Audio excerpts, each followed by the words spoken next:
So now that I've finally finished talking about both the blue and green primordial demoness respectively, all that's left now is to go over their master Guy Crimson, or also known as the Red Primordial Rouge, the strongest primordial demon in the series. He's a prominent figure in the Tensura series and is involved with many important events that have happened, so I'll try my best to give his character a proper breakdown to see just how powerful Guy Crimson truly is and understand his story as well. As usual, this video will contain heavy spoilers for his character and the light novel, so here's a spoiler warning just in case. Also, if you enjoyed the video, feel free to give the video a like and maybe subscribe to the channel if you're interested. 相変わらず釣れない男だ。お前が望むなら女の体になって抱かれてやってもいいんだぜ。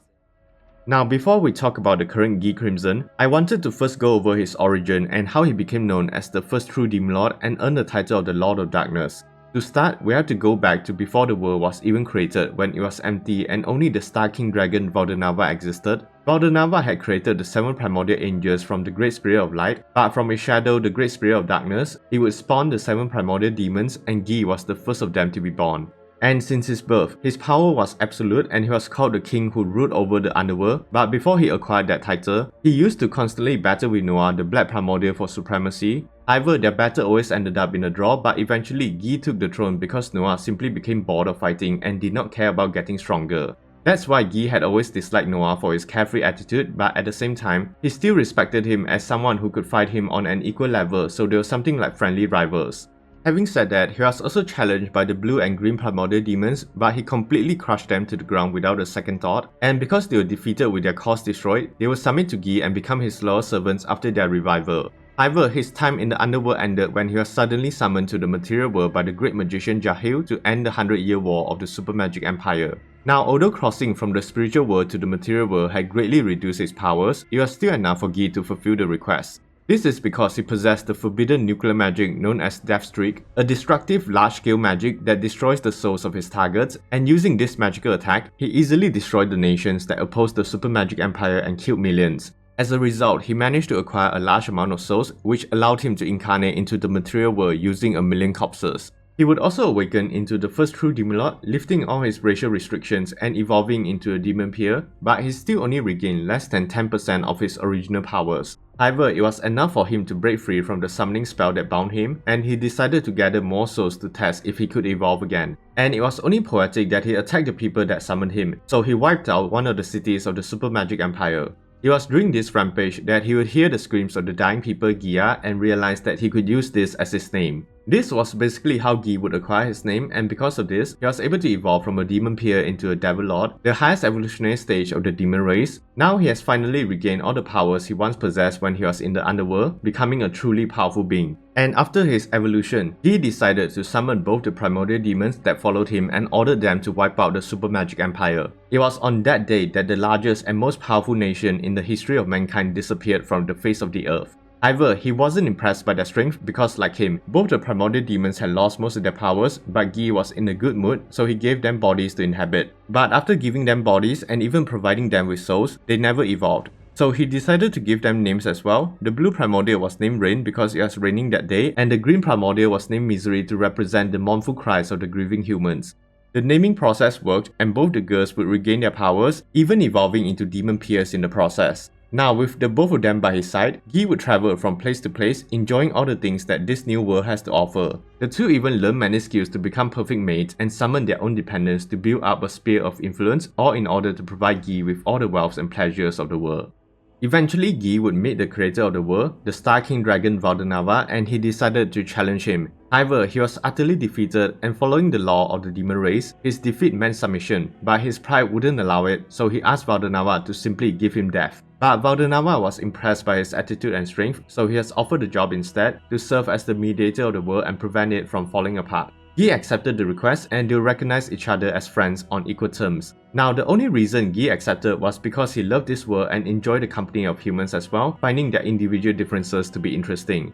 But he understood that humans are fallible creatures that will be seduced by the lust for dominance and power, so they needed to be monitored to a certain degree. That's why he was convinced of his role as a mediator. And what was his job scope as the mediator? Basically, he just needed to stop humanity from becoming too prideful or do anything that would harm the world that Valdernava created. And if someone was dumb enough to cause problems, he would simply wipe them out like what he did to the Storm Dragon Valdora. and humanity eventually started to fear him as a demon lord, and this forced mankind to cultivate a spirit of unity instead of fighting amongst each other. Ghee began to live out his days as a demon lord, and it was around this time that the demon lord system was also established with the help of Mizeri. Also, I forgot to mention that after his fight with Valdonava, his pride as the strongest was completely shattered, but because of this, his mind has grown deeper and his heart materialized, causing him to awaken a new power, the unique skill Pride, a skill born from his own willpower and his desire to be strong like Valdonava himself. But in any case, after some time had passed, Ghee was commissioned by Valdonava to help the Primordial Angels in the subjugation of Ivaraj, the world-destroying dragon. Ghee was really enjoying his time fighting Ivaraj because of how powerful it was, and they actually fought for 3 months, but it managed to escape to the other world. And in the aftermath of their battle, the northern continent had become a wasteland, and he recognized the ruins of the imperial castle that once belonged to the Super Magic Empire. So Ghee decided to make this area his domain, and Raine was quickly dispatched to turn the surroundings into a livable environment and repair the castle. And later he would be challenged by the white-eyed dragon Valzad, the sister of Valdonava, because she wanted to earn the respect of her brother, and she was jealous that Ghee had been recognized by Valdonava. So they would fight for 3 days and 3 nights, with their battle always ending up in a draw, which was quite surprising considering that Valzad possessed the ultimate skill, Patience King Gabriel, whereas Ghee only possessed a unique skill. I guess it's just a testament to how insanely strong Ghee actually is, being able to fight on equal footing with someone like Valzad despite having the disadvantage. Although thanks to his battle with Valzad and his previous experience with Valdonava, Ghee finally realized what he lacked and understood the importance of the ultimate skill. Thus, he was able to force his unique skill Pride to evolve into the ultimate skill Pride King Lucifer, an ultimate skill that's part of the demonic system, and it has the power to rival even the angelic system created by Valdonava. So Ghee now truly became one of the strongest entities in the world and definitely deserves the class of Catastrophe, a being that stands at the level of the true dragons. Also around this time, he already possessed an existence value of almost 40 million. But continuing on, in the aftermath of Ghee's battle with Valzad, they had shifted the entire access to the world, and the continent he had chosen as his base had become a frozen wasteland, but he doesn't really care because he isn't affected by the cold. And because Valzad was now staying with Ghee, a demonic energy caused the air to become frigid and the temperature of the surrounding area to drop to an extreme level, so this would become a frozen barrier to defend against any would-be attackers. And this was basically how Ghee and Valzad would meet, so from that day onwards, the two of them had been moving forward together ever since, and apparently Valzad had fallen for Ghee as well, and deep in her heart, she secretly vowed that one day she would win Ghee over with her charms. Also, I found it funny how Valzad decided to go for a cuter and younger human form to impress Ghee, but being the Giga Chad that he is, Ghee just didn't care. Having said that, a few hundred years would pass with not much change in the world, and Ghee became bored out of his mind. However, one day a group of 3 would visit the Palace of White Eyes, and they intrigued Ghee because they managed to defeat the 2 maids and even break through the frozen barrier of Valzad. This group consisted of Rudra Nazca, the first hero and student of Valdonava, Valgren, the Scorched Dragon and younger sister of Valzad, Lucia Nazca, the future wife of Valdonava and the mother of Milim Nava. Rudra had wanted to challenge Ghee because he wanted to steal his treasures, and Ghee was actually impressed by how brazen and greedy he was. So both men started the battle, but Rudra soon stopped the battle because he didn't want to defeat a demon lord with such a silly name. So he decided to give Ghee a cooler name, and he came up with the name of Guy Crimson, which actually caused Ghee to grow in power again. Also, if Rudra didn't give Ghee his new name, he might have actually been able to defeat Ghee in a battle. However, Ghee did not actually care about winning, and he intentionally held back, always forcing a draw between them. Because for Ghee, he simply enjoyed having someone to compete with him, and he truly valued Rudra as a friend. Nevertheless, Ghee would continue to have battles with Rudra, and it basically became their usual greeting, but Rudra still tried very hard to defeat him. This was because to him, his battle with Ghee was always a battle of ideals, and he actually doesn't want to defeat Ghee in battle. Instead, he wanted Ghee to accept his ideals and join him in creating a world where everyone can live in peace, to give Valdonava a peace of mind.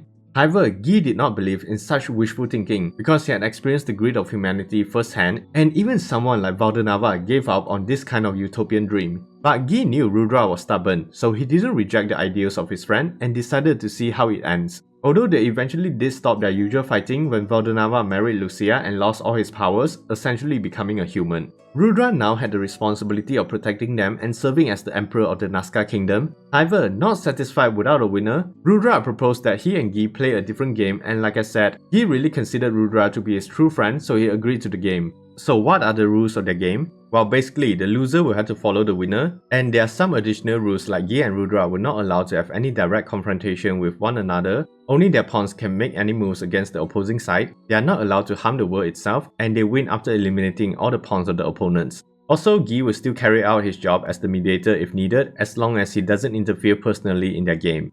But sadly, a string of continuous tragedies would eventually cause Guy to slowly lose his friend. It started with the death of Valdenava and Lucia that was caused by a group of terrorists. Rudra had blamed himself for not being there to protect them, and his dreams came crashing down. And he was now left with an idea without a purpose. However, Guy still promised to stay with Rudra and play his game because he knew his friend would break if they stopped now. Then another tragedy struck, this time involving Milim when her pet was killed by humans and it caused her to go on a rampage across the western lands, so Guy went to stop her. They fought for 7 days and nights, turning a portion of the once fertile lands of the west into a barren wasteland, and Milim only managed to come down because of the Fairy Queen Ramorous. And this event would again take a toll on Rudra's psyche, but Guy still agreed to play the game. However, as time went by, the ugliness of humanity continued to show and Guy was already expecting a sad future that awaited his friend, but he just couldn't abandon him, so they continued their game. Sadly, Guy's prediction eventually turned out to be correct. Rudra's mind became corroded and he lost sight of the purpose of the game. Now all that mattered to him was to defeat Guy with any means necessary. And this was how Guy would lose his best friend, but he never gave up on him, continuing to follow the rules of the game until the day would come when he can defeat him.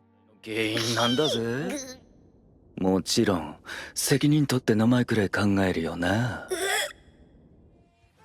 But I think we'll save that for a future video, and I can't believe just talking about the origin of Guy Crimson would have this much information. But yeah, what are your thoughts about Guy Crimson after learning about his past? Also, if you want to see me go through more of his character, be sure to let me know in the comments down below and like the video as well. And feel free to subscribe to the channel and hit that notification button to know when the next portion comes out. Thanks for watching, and as always, stay safe everyone.